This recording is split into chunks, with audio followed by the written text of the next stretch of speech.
Pleased to be joined right now on the Arizona Sports Line by ESPN NFL insider and analyst Field Yates. Field, what's going on?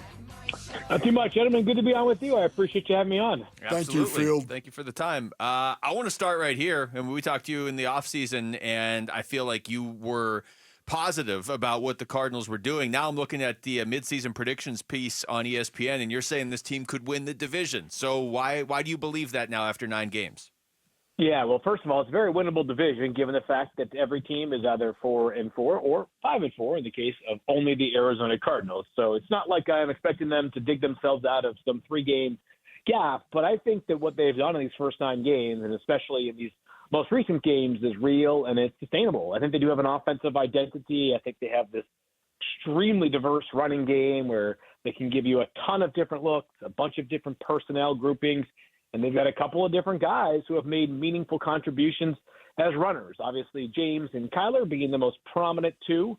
But last week, seeing Amari break off that 53-yard run just before halftime was a testament to how he is one of the more underappreciated players on this roster. And while I think Trey Benson's role is going to probably be mostly contingent upon how healthy James remains, a player that I thought highly of in the draft, it was good to see him find some chunk runs last week. And then on defense, really impressed just with the way in which they can attack you with not just a bunch of different players, but from a bunch of different angles and levels. There's not really a dominant individual pass rusher coming off the edge right now on this roster, part of the reason why they made the trade for Baron Browning. But there are a bunch of different guys, really from all 3 levels, that can impact these passing lanes and disrupt quarterbacks. And we saw that last week when they had Caleb Williams under siege for the entirety of that game. And it feels like every time you watched Caleb Williams drop back, it was a different Cardinals defensive player who was annoying him and finding a way to disrupt his rhythm just a little bit. Yeah, Field, anytime you pick a team to either make the playoffs or win the division for that matter, you must like their quarterback. And looking at Kyler Murray right now, what are you seeing from Kyler Murray that makes you think this team can win the division? Yeah, it's interesting coming off of last week's game in which Kyler didn't have to do a whole lot, right? He let the guys around him really carry the heavy weight, the defense and the running game. He had just 2 rushes for 6 attempts himself. But we've seen Kyler in notable moments really step up for this team. I think back to the Chargers game on Monday Night Football, weeks back, whatever that was now, and the passing game really wasn't going on that night. But there was one play that I thought kind of defined the evening for the Cardinals, and that was Kyler's 44-yard run. So I think we've seen the best of Kyler kind of in 2 separate ways. I know that there are people in the world of fantasy football, which I often live in, which are saying to themselves, like, why isn't every pass going the direction of Marvin Harrison Jr., which I think in time there will be games in which most passes do go towards Marv. But I've been impressed with Kyler's ability to take what is being given to him right now and involving a lot of different players right now in the passing game. Obviously, Trey has been excellent once again, building off the momentum that was created down the stretch last year. But some of the sort of complementary pieces who have had individual moments that maybe not necessarily every single week are you seeing a ton of Greg Dortch or Michael Wilson or other members of this receiving core. But when you need them, we've seen Kyler lean on those players and be able to lean on those players. And, this is totally anecdotal, guys. I certainly can't speak to it at the same level that you guys can, but it feels to me, and you guys can tell me I'm either nuts or maybe I am on the center, like Kyler's leadership has been better this year. Yes. Maybe, I don't know about ever, but, you're right, in the past couple of years. It feels like Kyler's voice is being heard. It feels like his leadership is really helping this team find ways to win games and also make sure that most every game is competitive.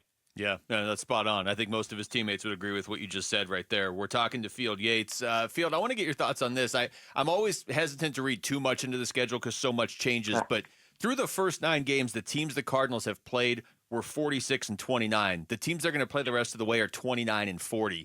How much do you read into that when you are trying to, to see what this team's outlook could be in terms of making the playoffs?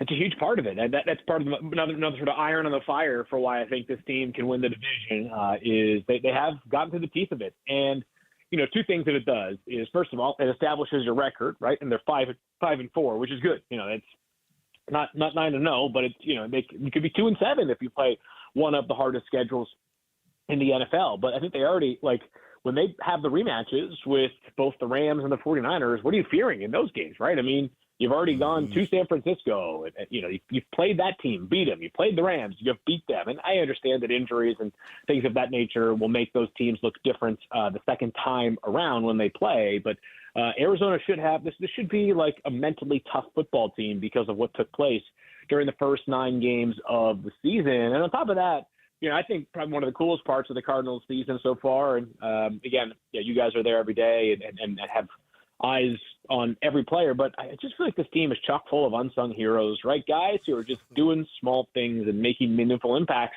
I know that, kickers usually don't generate the spotlight unless they're doing something great or doing something terrible, but I think Chad Ryland's one of the cool stories in the NFL this season, a guy who was, he had pedigree, 4th-round pick last year, and, missed a ton of kicks for the Patriots and just felt like he kind of lost his edge and his confidence. And it's been built back up. And I think that's, certainly a testament to Chad himself, but I think it's a testament to the organization, the culture, the coaching staff, and the belief that they've instilled in him. And that's just one of, I think, a lot of examples on this Cardinals roster of guys who have stepped up. And it's not that they're the best player on the team. It's not that they're getting the football every single play, but rather it's guys who, when the number is called or when their number is called, they've really, really met the moments. And to think that Arizona has done this without, some guys that I think, I know I was hopeful for coming into this season, Darius, obviously not having the chance to play yet, that's been a big blow. And, Jonah Williams missing time too. I would think those are probably 2 of the,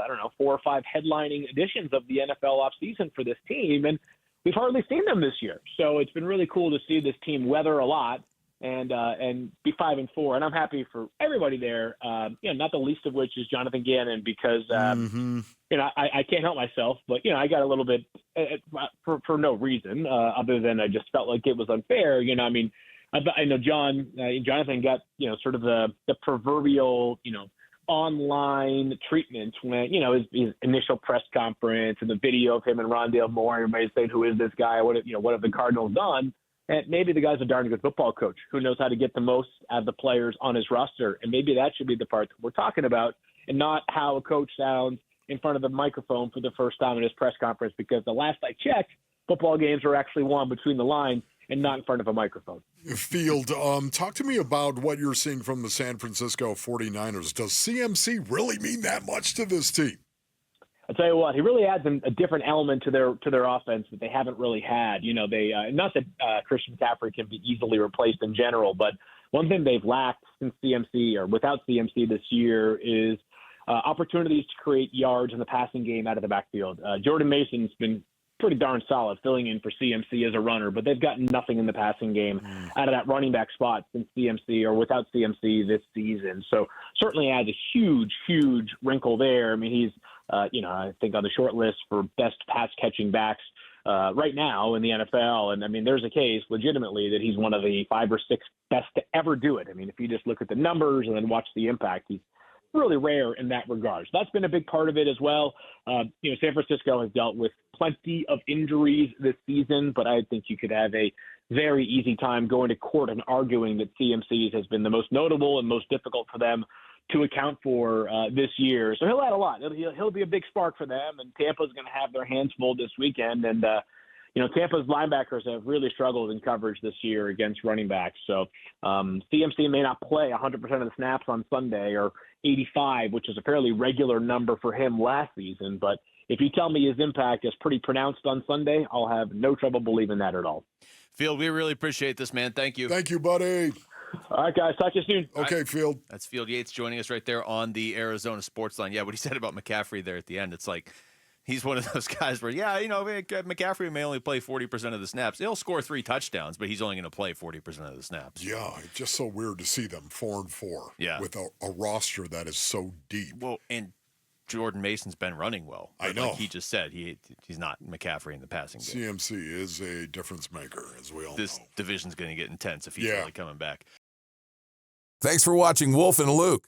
Tap to see more and click the button in the middle to subscribe to Arizona Sports.